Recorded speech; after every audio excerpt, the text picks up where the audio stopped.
Are you sick of hitting bad golf shots? Are you sick of not hitting the fairway woods that you want? Do you want to hit more fairways and, of course, hit the golf ball further? Well, hi everyone, my name's James and welcome back to Get Good at Golf. Today we're going to give you an effortless tip to help you hit not only your fairway woods better, but also your hybrids. So make sure you stay tuned, hit that subscribe button, and of course throw a like on this video if you think it's going to help you. So how many people get out there and you think, right, I want to hit the fairway, so I'm going to hit a fairway wood because that makes sense. It's a shorter shaft, smaller head. I should hit more fairways with this than maybe I would a driver. So I'll stand up here. I think I've got everything right, and then, oh, you know, the swing felt okay. I've sliced it a bit. It's not gone very far. So now actually I'm further back and I'm not in the fairway. So the issue that you might have with this, it could be something so simple as just your takeaway. And I see this so often with golfers all around the world, where if you're trying to hit a fairway, your takeaway starts to get a little bit more kind of manufactured than your natural takeaway from your irons and such. So if I see a golfer where the golf club gets picked up a little bit more, maybe you get across the line at the top there, we start to see a shot that goes very similar to the first one. You can see that's just fading to the right hand side. I actually managed to close the face a little bit there and manufacture something. But the key here is not to pick the club up too much with your fairway woods. If you're teeing it up, if you're hitting off the deck, you don't want to be picking that club up, because essentially all you're doing there is getting that club off plane. And from here to be able to hit a good golf shot, you'd have to kind of reroute it on the way back. And it's so simple that we want to bring you a quick video to help you with this, because fairway woods can be so easy, but they can also be a bit of a disaster as well. So if I do pick the club up here, essentially what I have to do is drop the club inside to shallow it out on the way through. So you see, if I try to do that,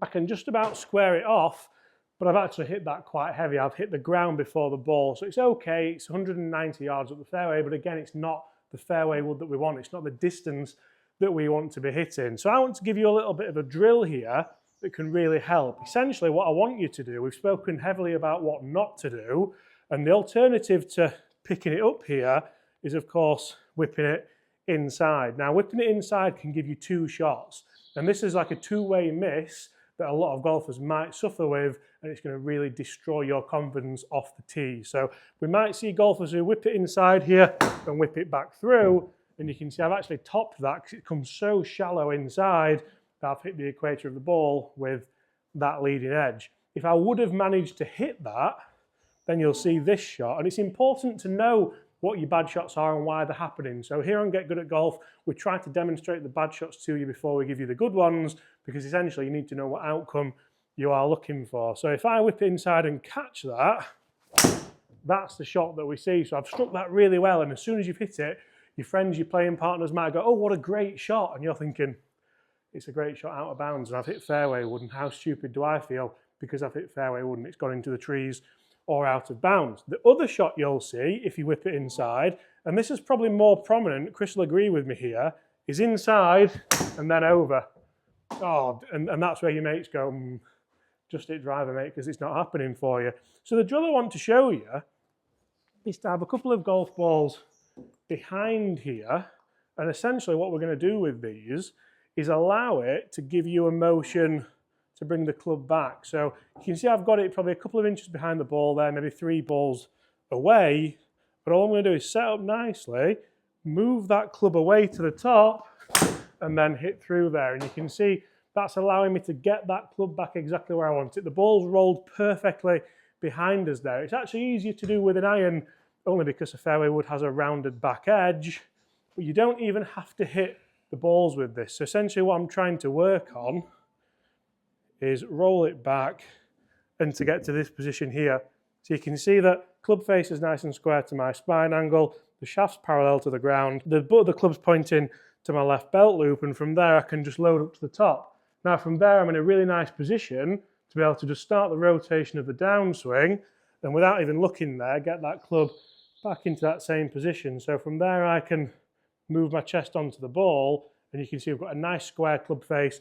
The club's working in nice and shallow, and that's giving me a really nice method to get into the back of that golf ball. So essentially what I'm doing here is shallowing out that club So a little bit of that movement here. If Chris passes me that ball back, we can see exactly how that makes it just a little bit easier. And if you're doing this at a driving range, put a basket behind you or something so it collects them. But again, that movement there, then up to the top, and you can see how it's really helping me hit those nice solid fairway wood shots. Now, the thing that a lot of people might get misconstrued with this is that we're not trying to hit the ball on the up with a 3. We're not trying to sweep it off the deck, because essentially there's too much room for error there, and that's where so many golfers tend to get this wrong. We're actually still hitting down on it ever so slightly, but the idea of bringing the club away a little bit shallower to the ground helps us massively in that we're in a much better position, not only with the club, not only with how I've taken the club away, but the club face is always going to be under control. Whereas if I bring the club this way,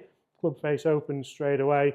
If I bring the club back this way, club face tends to close. So we're actually starting to not only hit the fairway more because we have a much more solid club face, but we're actually going to get a better strike because on the way down, we're still hitting slightly down on that golf ball. So the dynamic loft is coming out a little bit lower. You'll see that this 3 was a 15-degree 3 wood. It's the Ignis by Tacoma, and you can see that the launch angle is 11.6.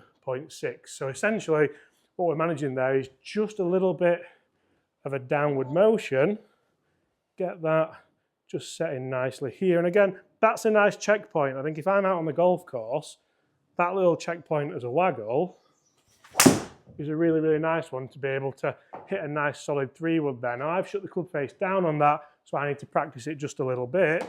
But again, the drill you got from Mr. Ledbetter is a perfect takeaway one for them here. Absolutely, yes. All I'm going to do is try and move this away, and then as I move round here, you'll see how that club sits nice and square. And you can do this 4 times. So I'm back away, and I'm down, I'm back away, and I'm down, I'm away, down 5 times, I'm away, and I'm down. And all I'm doing there is moving it away, and if you move back round, the club should be absolutely bang parallel. That's one of the best drills that I've seen in quite a long time. Now, if we move from the fairway woods to the hybrids, a hybrid should be slightly easier to hit than a fairway wood because essentially it's a shorter shaft. It should have a little bit more loft potentially as well. But it's still the same thing. We don't want to, if I try and hit up on this hybrid, because it's a wood, so we get told to hit up on our woods. Oh, I've tried to, you know what, I've hit up on it, it's just not gone very far. It's spinning at 4,000. And that, to be honest, is a good example. That's something which I've gotten away with that. A bad one might end up, because that's what I was essentially trying to show you, how you're going to catch the top of the ball. Now, if I want to actually hit anything other than that, I want to hit the fairway and hit a nice hybrid, it's the same kind of motion. It's take it back nice and shallow, but I'm still going to get to the top. I'm still going to have the weight transfer, the rotation. I'm still going to hit slightly down on that hybrid. So depending on what kind of shot shape I want to hit with this, you can see it's that same kind of motion here, and I can hit really, really nice, solid golf shots like that. I'm really impressed with that by myself, to be honest. So if you want to impress yourself, you want to hit more fairways, hit your fairway woods with your hybrids better, take that into account, guys. And if you've enjoyed it, hit that subscribe button. We'll see you all very soon. Goodbye.